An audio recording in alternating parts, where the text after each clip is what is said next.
As descriptions of UFOs vary greatly, for more information, we have contacted the world-renowned ufologist Trevor James Constable, who has been cataloging UFO sightings for over 30 years.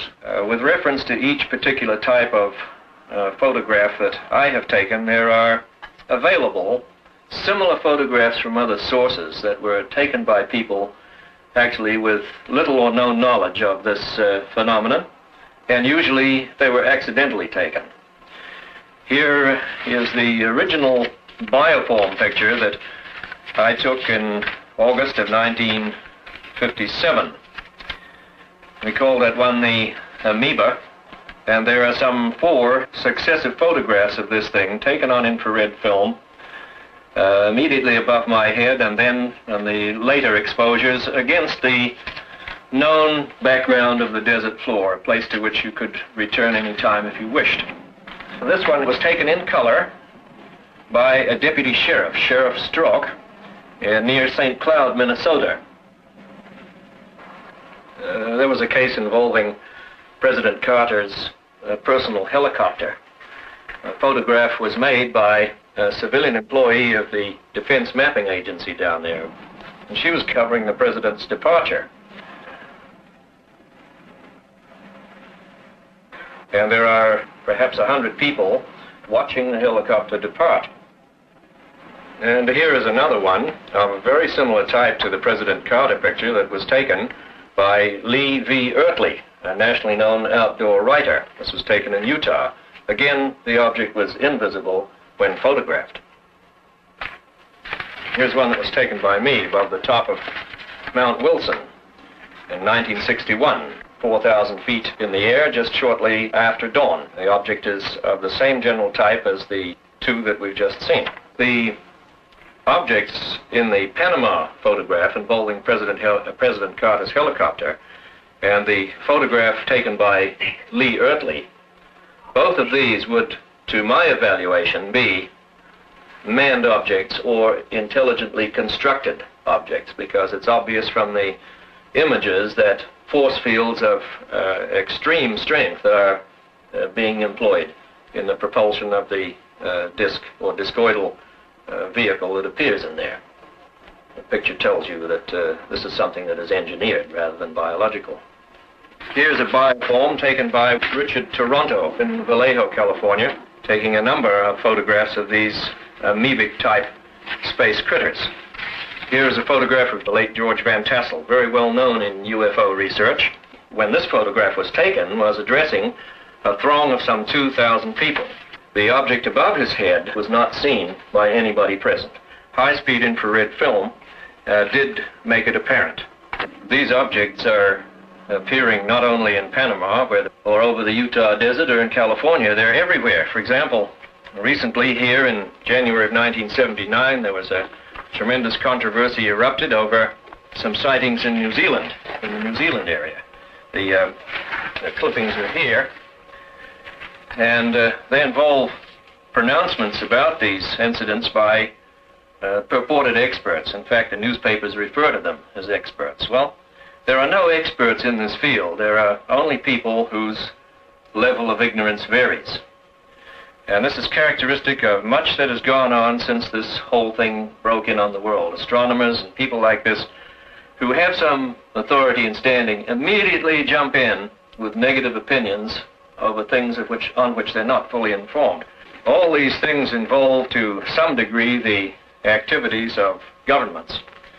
And of course the role of our own government in maintaining secrecy on these things is itself a subject of considerable controversy. Dr. Trevor Constable jumps into the ongoing governmental controversy. There is, however, no doubt, if one is to believe a distinguished Canadian scientist, that there is, in our country, a super-secret group, a super-secret scientific group through which all this critical UFO information is channeled. The late Wilbert Smith, who was a scientist with the Canadian government and headed the Canadian government's Project Magnet back in the 1950s, in an attempt to penetrate the propulsion secrets of the UFOs, stated in a tape-recorded interview made before his death that certain samples had been forwarded to him in Canada from Washington for analysis. And after he made the analysis in Canada, he was required to return the fragments to this super-secret agency in Washington. And he specifically stated that the agency was higher than the CIA. So the government is in it up to its neck, despite any press and propaganda releases that the Air Force or anybody else makes to the contrary. They're in it. Mr. Woody Atkins deliberately set out to photograph UFOs reported in the vicinity of Lawrence, South Carolina on January 31st, 1978. Notice the amoeba-like appearance of the object after being examined by the computer. This particular form of UFO has been the subject of great study by Trevor James Constable, pioneer UFO investigator. Amongst the things that I've discovered, I feel that the most important is the establishment of two main classes of these objects. In other words, the introduction of what I consider to be the first qualitative element in the whole subject.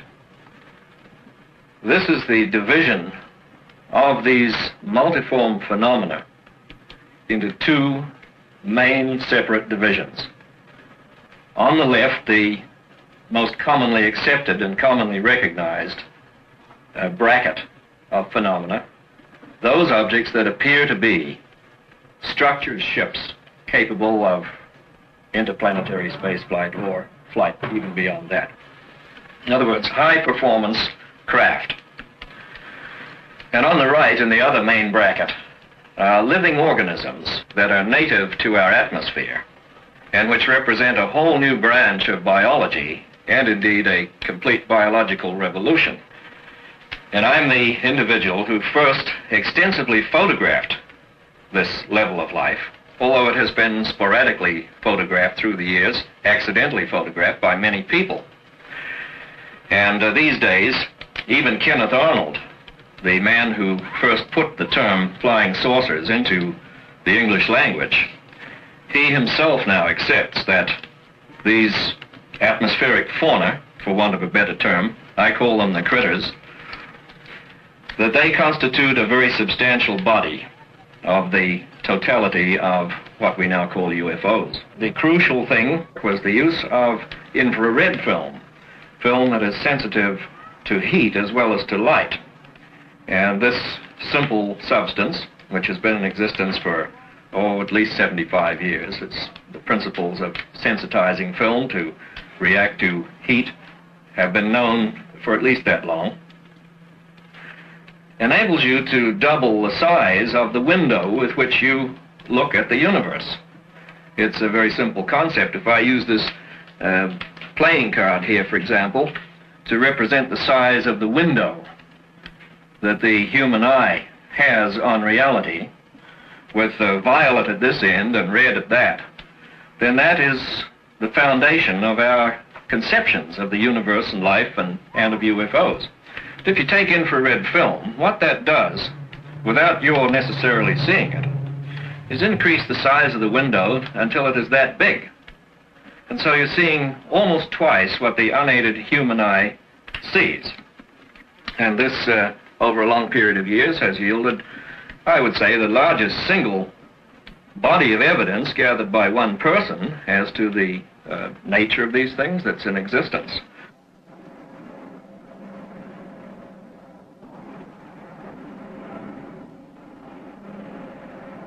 The critters, as I call them, the living organisms of whatever kind in the atmosphere that are unseen.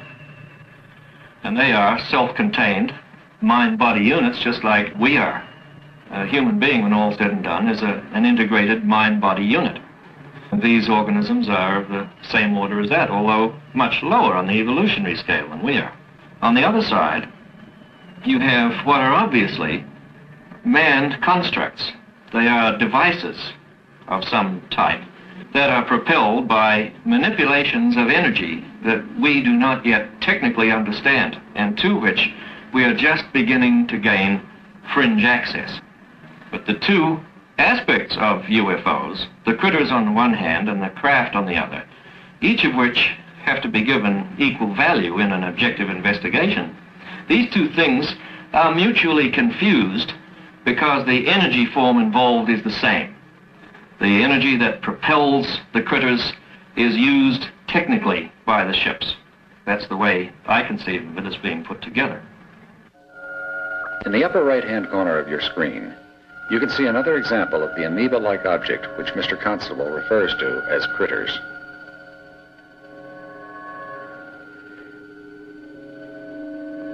This type of object has been reported numerous times, and many were investigated by Project Blue Book.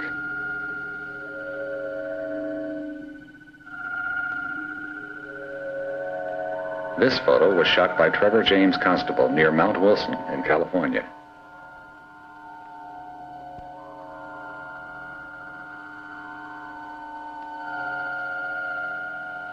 Are these spacecraft? Or are they space critters?